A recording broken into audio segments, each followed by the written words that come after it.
So students, अब हम अपना नेक्स्ट टॉपिक डिस्कस करेंगे, वो है types of diseases. Last video में मैंने आपको डिजीज के बारे में बताया है। यहां पर डिजीजेस को अगर हमें कैटेगराइज करना है तो हमें डिफरेंट बेसिस पर इसको कैटेगराइज करना होगा। सबसे पहला जो बेसिस है वो है ड्यूरेशन। अगर हम देखते हैं कि कोई डिजीज बहुत ही कम समय के लिए आपको होगी, लेट अस सपोज 3 से 4 दिन में आपको कोई वायरल फीवर हुआ और आप ठीक हो गए, तो वो कौन सी कैटेगरी है? शॉर्ट ड्यूरेशन के लिए जब कोई कंडीशन आपकी खराब हो जाती है, आपको डिजीज हो जाती है, किसी ऑर्गन में प्रॉब्लम हो जाती है, तो हम उस तरीके के डिजीज को बोलते हैं एक्यूट डिजीजेस। क्या बोलेंगे? एक्यूट वर्ड बोलेंगे। वहीं जब लेट अस सपोज किसी को अस्थमा हो जाता है या किसी को कैंसर जैसी सिचुएशन आ जाती है, तो ऐसे में ये तो नहीं होगा कि 2 दिन में आदमी ठीक हो जाए, वो तो बहुत ही लंबे समय तक के लिए डिजीज कैरी करेगा। तो ऐसे में उस तरीके की डिजीज को बोलते हैं क्रोनिक डिजीजेस या क्रोनिक डिसऑर्डर। तो ये दो अभी आपको डिफरेंसेस बताऊंगा मैं आगे जाकर के कि इनमें डिफरेंसेस भी एग्जैक्टली क्या है। लेकिन ये जो टाइप है डिजीज का, ये on the basis of duration है, लंबे टाइम के लिए या फिर छोटे टाइम के लिए। इसके बाद डिजीजेस को अगर हम कैटेगराइज करें ऑन द बेसिस ऑफ कि बच्चे के पैदा होने पर, सिंस बर्थ, तब से ही क्या उसको कंडीशन है, ऐसी प्रॉब्लम है, डिजीज है, या फिर बर्थ के बाद ये प्रॉब्लम दिखती है उसमें, तो इस बेसिस पे 2 तरीके की डिजीज होती हैं। पहली है कॉन्जेनाइटल और दूसरी है एक्वायर्ड। अगर उसको सिंस बर्थ है तो हम बोलेंगे वर्ड कॉन्जेनाइटल, मतलब बच्चा बेबी पैदा होता है और उसको वो डिजीज ऑलरेडी होती है, वो कंडीशन, वो डेफिशिएंसी, वो प्रॉब्लम ऑलरेडी एग्जिस्ट करती है उसके बर्थ होते ही। एक्वायर्ड का मतलब है पैदा तो नॉर्मल हुआ, लेकिन over the period of time, जैसे आप 2 साल, 5 साल, 10 साल, 15 साल के होते हैं, तो आप एनवायरमेंट के साथ इंटरेक्ट करेंगे। जब आप एनवायरमेंट के साथ इंटरेक्ट करेंगे तो हो सकता है आपको कुछ डिजीजेस हो जाए। तो ऐसे में हो सकता है वो डिजीज या तो इन्फेक्शियस होगी या फिर नॉन इन्फेक्शियस होगी। इन्फेक्शियस डिजीजेस कौन सी होती हैं? कम्युनिकेबल। कम्युनिकेबल का मतलब है एक इंडिविजुअल से दूसरे इंडिविजुअल को ये डिजीज हो जाएगी। अभी कोरोना वायरस के लिए हम क्या बोलते हैं कि एक आदमी से दूसरे आदमी को कोरोना हो सकता है, मतलब एयर में वो वायरस के पार्टिकल्स एक जगह से दूसरी जगह जा सकते हैं और वो कम्युनिकेबल कैटेगरी में आया। वहीं अगर हम बोलते हैं कि किसी को कोई एलर्जी है, किसी इंडिविजुअल को कैंसर हो जाता है, उसकी बॉडी में कोई डेफिशिएंसी डिसऑर्डर है किसी विटामिन को लेकर के, किसी हार्मोन को लेकर के, या उसकी बॉडी का कोई ऑर्गन खराब है, तो क्या ये एक आदमी से दूसरे आदमी को कंडीशन फैल सकती है? नहीं। हो सकता है कि हार्मोन्स जो है वो इंडिविजुअल के ही खराब हों, ऐसा तो नहीं है किसी से हाथ मिलाएगा या साथ बैठ के खाना खा लेगा तो दूसरे आदमी के भी हार्मोन्स खराब हो जाएंगे, बिल्कुल नहीं होगा। कैंसर भी एक इंटरनल इंट्रिंसिक फैक्टर की वजह से डिजीज होती है, ये एक से दूसरे आदमी को नहीं फैलती। तो इस तरीके की डिजीजेस जो एक से दूसरे को फैलती नहीं है, उन्हें हम कहते हैं नॉन कम्युनिकेबल डिजीजेस। तो कम्युनिकेबल वर्ड किसके लिए आता है? इन्फेक्शियस डिजीज के लिए आता है। इन्फेक्शियस मतलब किसी पर्टिकुलर बैक्टीरिया, फंगस, वायरस, इससे ये डिजीज फैल रही होगी और ये जो डिजीज है ये पैथोजेंस की वजह से होगी। पैथोजेंस मैंने आपको लास्ट लेक्चर में बताया है, डिजीज कॉजिंग माइक्रो ऑर्गेनिजम्स। ठीक है स्टूडेंट्स, तो अब हम इस पूरे सेटअप को आगे फर्दर डिस्कस करेंगे कि किस किस तरीके से क्या क्या क्वेश्चंस आपसे पूछे जा सकते हैं। तो एग्जाम में आपसे सबसे पहला क्वेश्चन जो पूछा जा सकता है वो है एक्यूट डिजीजेस और क्रोनिक डिजीज के बीच में डिफरेंसेस। ये डिफरेंसेस में फर्स्ट पॉइंट बहुत इजी है, ऑलरेडी पीछे मैंने एक्सप्लेन किया कि कोई डिजीज शॉर्ट ड्यूरेशन के लिए है या कोई डिजीज लॉन्ग टाइम के लिए हो सकती है। हो सकता है इंसान में थ्रू आउट द लाइफ वो कंडीशन रह जाए। दूसरा पॉइंट देखिए कि किसी भी तरीके का लॉन्ग टर्म बैड इफेक्ट यहां पर नहीं होगा, it will not cause long term impact. Viral हुआ था, 3 दिन बुखार में रहे, चलो चौथे दिन रिकवर कर गए, थोड़े टाइम बाद चलने लगे, खेलने लगे, कूदने लगे, एट द एंड पता चला 6 महीने पहले कुछ वायरल तो हुआ था लेकिन आज कोई प्रॉब्लम उसकी वजह से नहीं है, तो लॉन्ग टर्म इंपैक्ट तो उसकी वजह से नहीं रहा। लेकिन यहां पर इंडिविजुअल को हो सकता है ड्रास्टिक लॉन्ग टर्म इफेक्ट्स, जो भी इफेक्ट होंगे इसके जिंदगी भर हो सकता है झेलने पड़े। थर्ड पॉइंट आता है कि भाई पेशेंट कंप्लीटली रिकवर कर जाएगा ट्रीटमेंट के बाद। एक ट्रीटमेंट होगा आपका और आप कंप्लीट रिकवरी कर जाएंगे। यहां पर इंडिविजुअल का ट्रीटमेंट हो सकता है लेकिन उसकी रिकवरी 100% हो जाए, इस बात की कोई गारंटी नहीं है। हो सकता है उसके लॉन्ग टर्म इफेक्ट उसके ऊपर रह जाए। नेक्स्ट पॉइंट है ये, यहां पर पेशेंट का कोई लॉस ऑफ वेट नहीं होगा। 3-4 दिन में जब तक आपकी कंडीशन खराब है, हो सकता है आपका वेट प्लस माइनस हो जाए, लेकिन over the period of time क्या होगा, आप फिर खाने लगेंगे, वापस से आपका वेट नॉर्मल हो जाएगा। यहां पर धीरे धीरे, जब क्रोनिक की बात करते हैं तो धीरे धीरे बॉडी में इसके साइड इफेक्ट दिखने लगते हैं डिजीज के, मेडिसिन के, और इंडिविजुअल अपना वेट लॉस कर सकता है। कैंसर वगैरह के पेशेंट जो होते हैं, जब उनका ट्रीटमेंट होता है तो हेयर फॉल हो सकता है, बॉडी में बहुत चेंजेस आ सकते हैं, इंसान बहुत कमजोर हो जाता है, ऐसी प्रॉब्लम्स देखी जा सकती हैं। नेक्स्ट एग्जांपल, लास्ट में जैसे आपको कफ होता है, कॉलेरा हो जाता है, कोल्ड हो जाता है, कॉमन कोल्ड, ये सब एक्यूट डिजीजेस हैं और इसकी वजह से आपको कुछ टाइम तो परेशानी होगी बट लॉन्ग टर्म नहीं। वहीं एग्जांपल अगर मैं बोलूं कि किसी को कार्डियोवैस्कुलर डिजीज हो जाती है, डायबिटीज हो जाती है, अर्थराइटिस, घुटनों में दर्द रहता है, रूमेटॉइड अर्थराइटिस, कैंसर जैसी सिचुएशन है, तो हो सकता है इंडिविजुअल कभी भी हमेशा के लिए 100% रिकवर नहीं कर पाए। तो इस तरीके से क्रोनिक और एक्यूट, ये क्रोनिक डिजीज का मैंने कंडीशंस बताई, एक्यूट डिजीज के पॉइंट्स बताए, इनमें डिफरेंसेस आपसे एग्जाम में पूछे जा सकते हैं। Do not let this question take it for granted. ये पॉइंट्स आपको तभी याद रहेंगे जब आप इसको अच्छे से अपने माइंड में बिठा करके रखेंगे, 2 बार अपने हाथों से लिखेंगे, 2-3 बार ये वीडियो को देख लीजिए, वैसे ये पॉइंट्स आपको इजीली याद हो जाएंगे। नेक्स्ट मैं आपको यहां पे बताऊंगा कॉन्जेनाइटल एंड एक्वायर्ड डिजीज के बारे में। मैंने बताया था सिंस बर्थ होती है या आफ्टर बर्थ होती है। तो कॉन्जेनाइटल का मतलब ही है कि इंडिविजुअल जब पैदा हुआ, सिंस बर्थ, तभी से उसको कंडीशन कुछ खराब थी, कोई कंडीशन थी उसको, और वो पैदा होने से ही है। एक्वायर्ड, उसने over the period of time उस डिजीज को एक्वायर किया कहीं से, एनवायरमेंट से या कहीं से। तो देखिए सबसे पहला इसमें जो पॉइंट आता है वो है कॉन्जेनाइटल, कि कोई एनाटॉमिकल, 2 वर्ड है, ध्यान से देखिए, एनाटॉमिकल और कोई फिजियोलॉजिकल एबनॉर्मेलिटी है जो सिंस बर्थ है इंडिविजुअल में। वो हो सकता है किसी जीन में डिफेक्ट हो, वो हो सकता है किसी क्रोमोसोम में म्यूटेशंस की वजह से डिफेक्ट हो। म्यूटेशंस का मतलब होता है चेंज इन जेनेटिक मटेरियल। तो जीन में कोई चेंजेस हो जाते हैं जिसे हम कहते हैं म्यूटेशंस। इन म्यूटेशंस की वजह से अगर कोई कंडीशन डेवलप हो जाती है, डिजीज हो जाती है, तो हम बोलेंगे ये बाय बर्थ है। जैसे इंडिविजुअल कलर ब्लाइंड हो सकता है, हीमोफीलिया हो सकता है किसी बेबी को बॉर्न होने पर, यहां पर एक्सेसिव ब्लीडिंग होती रहेगी, रीजन नहीं होगा उसकी वजह से, नोज में ब्लीडिंग होना, स्टूल में, यूरिन में ब्लीडिंग होना, ये इसके सिम्टम्स हैं। ऐसे ही क्लेफ्ट पैलेट एनवायरमेंटल फैक्टर्स की वजह से बेबी जब पैदा होता है तो तभी से उसको डिफेक्ट होता है। तो मदर के वूम में ऐसे पॉल्यूटेंट्स होंगे जो जाएंगे और ये कंडीशन बेबी में हो सकती है। क्लेफ्ट पैलेट में देखिए यहां पर किस तरीके से नाक के साथ ये जो लिप्स होते हैं ये जुड़े हुए होते हैं, इसे हम कहते हैं क्लेफ्ट पैलेट कंडीशन। वैसे तो ये कोई डिजीज नहीं बोलेंगे, ये कंडीशन बोलेंगे या एबनॉर्मलिटी बोलेंगे, बट ये सिंस बर्थ है तो हम बोलेंगे कॉन्जेनाइटल। ठीक है।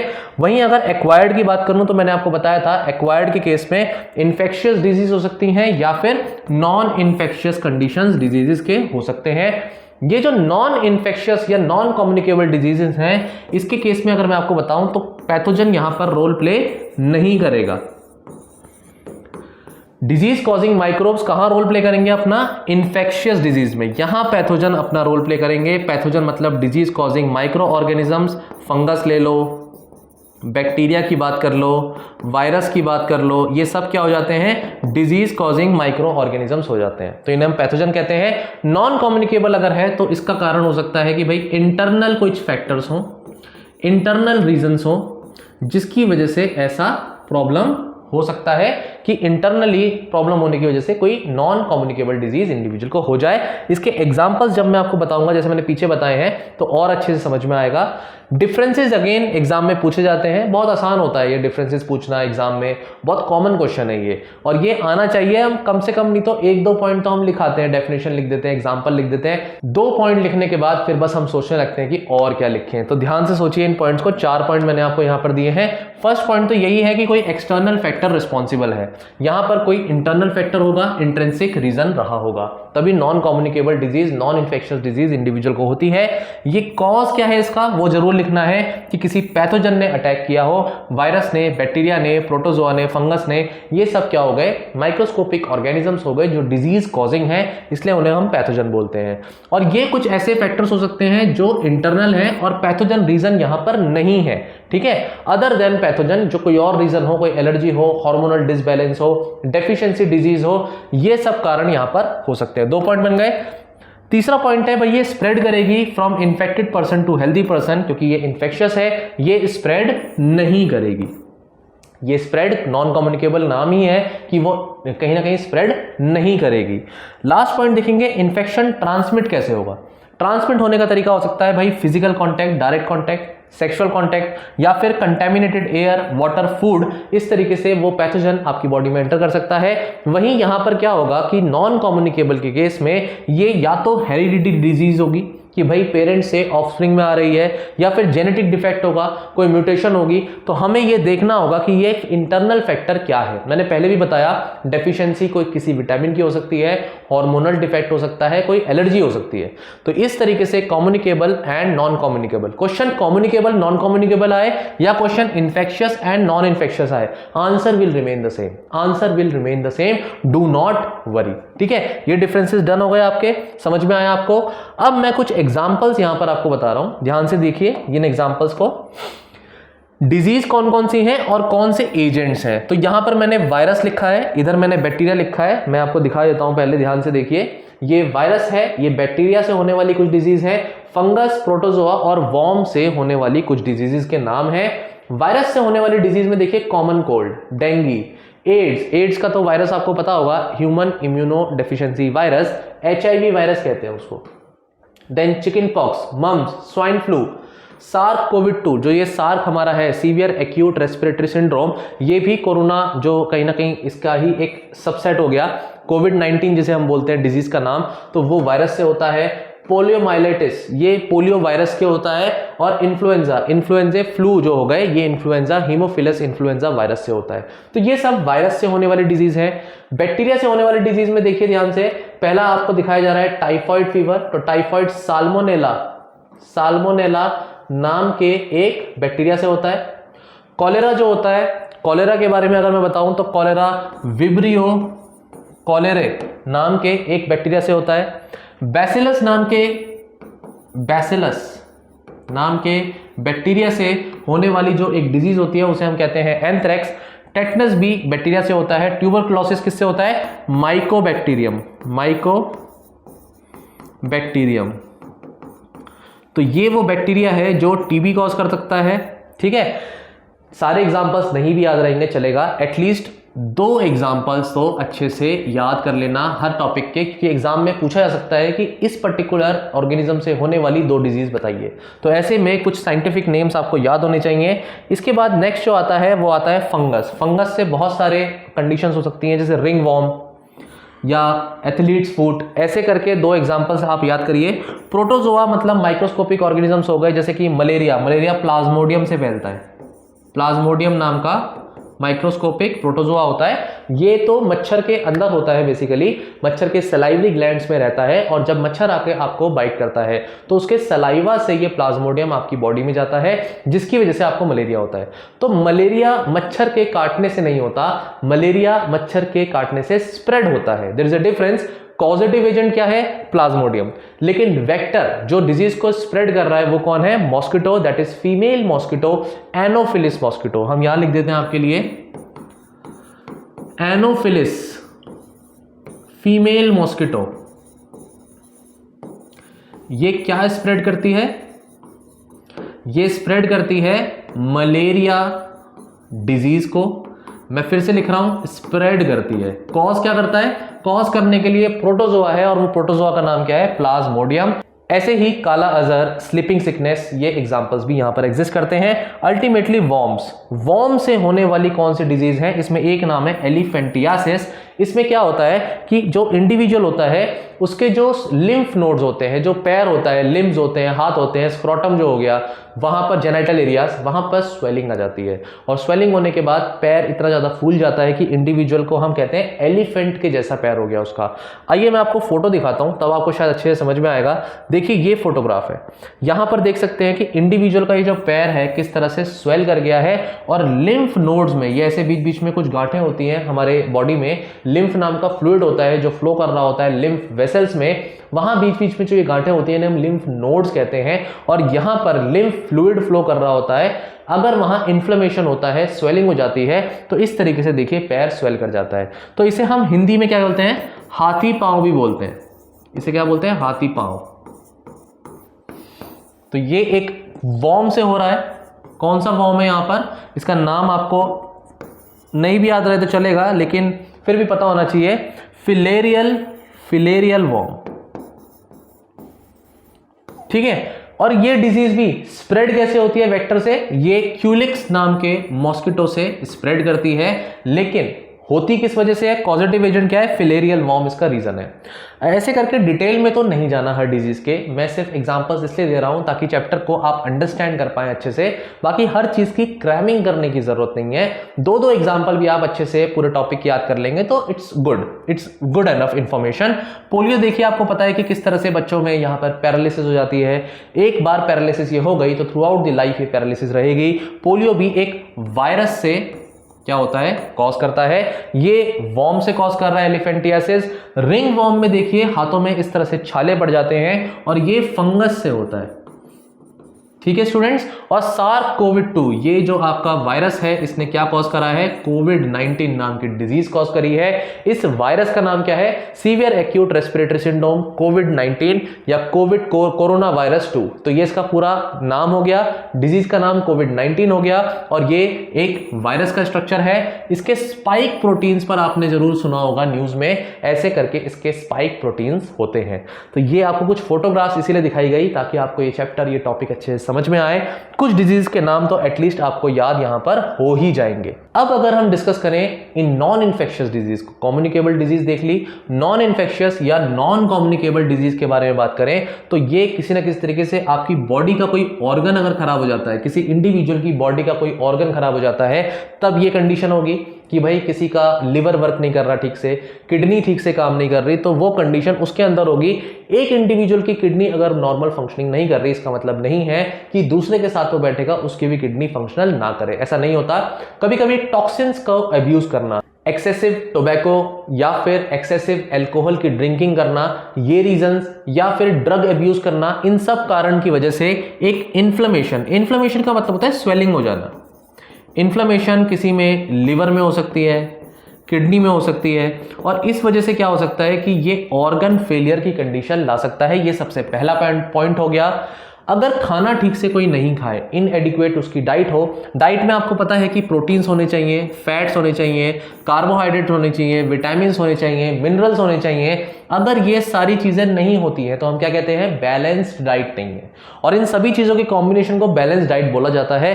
ऐसे में इनएडिक्वेट डाइट लेना, डेफिशिएंसी हो जाना न्यूट्रिएंट्स की, विटामिन्स की, ये कंडीशन हो सकती है कि किसी इंडिविजुअल को नॉन कम्युनिकेबल डिजीज हो। तीसरा पॉइंट आता है hypo and hyper secretion of hormones. Hormones क्या होते हैं? हमारी बॉडी में बहुत से फंक्शंस को रेगुलेट करते हैं। इनका ज्यादा सिक्रीट होना वो भी प्रॉब्लम है, कम क्वांटिटी में सिक्रीट होना ये भी एक प्रॉब्लम है। डायबिटीज मैंने एग्जांपल ऑलरेडी बताया हुआ है। डायबिटीज किसकी कमी से होता है?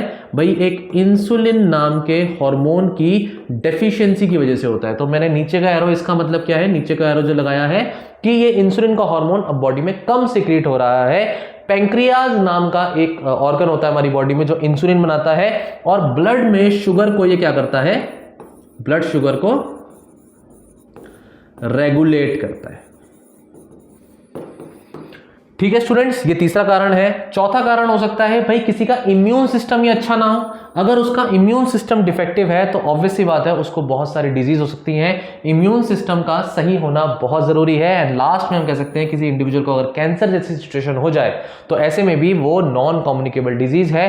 कैंसर का मैं आपको थोड़ा बहुत बता देता हूं। कैंसर का मतलब होता है, इसमें क्या होता है इस कंडीशन में? अनकंट्रोल्ड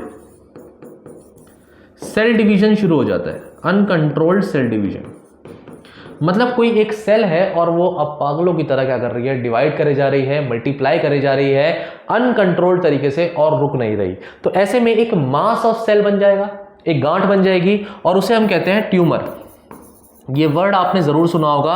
अगर ये ट्यूमर ब्रेन में होता है तो हम कहते हैं ब्रेन ट्यूमर, ब्रेन कैंसर। अगर ये ट्यूमर ब्लड में होता है तो ल्यूकीमिया, ब्लड कैंसर। स्टमक में होगा तो स्टमक कैंसर, पैंक्रियाटिक कैंसर, यहाँ पर प्रोस्टेट कैंसर हो सकते हैं, फीमेल्स में ब्रेस्ट कैंसर हो सकता है। ये सब ट्यूमर जो होते हैं ये दो तरीके के होते हैं, वो आप हायर क्लासेस में पढ़ेंगे। लेकिन ये अर्ली स्टेज में डिटेक्ट हो जाए तो ऑब्वियसली ईजी है ट्रीट करना। अगर ये लेटर स्टेज में लाइफ में पता लगे तो ट्रीट करना बहुत ज्यादा मुश्किल हो जाता है। तो ये आपके पॉइंट्स हो गए जो नॉन इन्फेक्शियस डिजीज के हैं।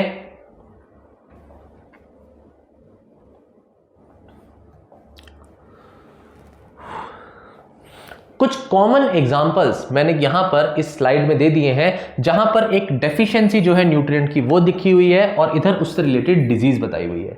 तो प्रोटीन की डेफिशिएंसी होने की वजह से जो दो कंडीशंस आ सकती हैं, जो डिजीज हो सकती है, उसे हम कहते हैं क्वाशियोकर और मेरिस्मस। ठीक है, ये प्रोटीन की डेफिशिएंसी की वजह से है। विटामिन ए की डेफिशिएंसी, विटामिन ए की डेफिशिएंसी की वजह से देखिए नाइट ब्लाइंडनेस हो सकती है या ज़ीरोफ्थाल्मिया नाम की कंडीशन हो सकती है। डिटेल में अगेन डिजीज में नहीं जाना, ये सिलेबस का हमारा पार्ट नहीं है कि किस डिजीज में क्या सिम्टम है, किस डिजीज में क्या ट्रीटमेंट है, वो हमें नहीं करना। हमें सिर्फ ये जानना है कि इसके पीछे के कारण क्या है। विटामिन बी की कमी से देखिए बेरी बेरी हो सकता है। सब कुछ आपको याद नहीं करना, कुछ 2-3 एग्जाम्पल याद करिए, काफी है। विटामिन सी की कमी से देखिए स्कर्वी नाम की कंडीशन हो जा सकती है। इसमें होता है ब्लीडिंग गम्स हो जाते हैं, जो गम्स होते हैं वो स्वेल कर जाते हैं, उसमें ब्लीडिंग शुरू हो जाती है, ये स्कर्वी होता है। विटामिन डी की कमी से हो सकता है रिकेट्स हो जाए किसी इंडिविजुअल में। रिकेट्स में होता क्या है कि बच्चों में हो तो उसे रिकेट्स कहते हैं, वुमेन में, एडल्ट्स में उसे ऑस्टियोमलेशिया कहते हैं।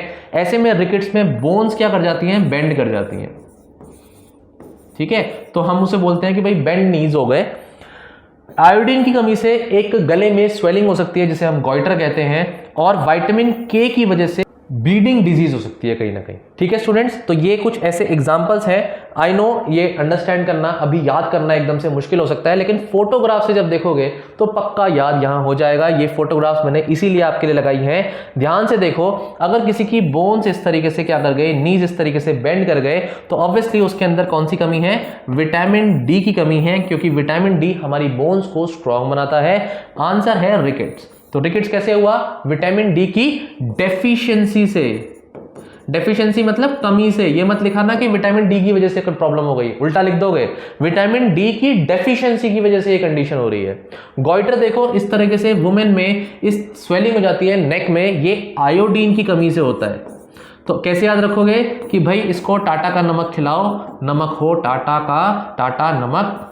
ऐसा जब सॉल्ट खिलाओगे तो उस एडवर्टीजमेंट में बोलते हैं the salted iodised salt. Iodised salt होती है, अगर उस वुमेन को खिलाएंगे तो उसकी वो गॉइटर वाली कंडीशन ठीक हो जाएगी। ऐसे याद रख सकते हो।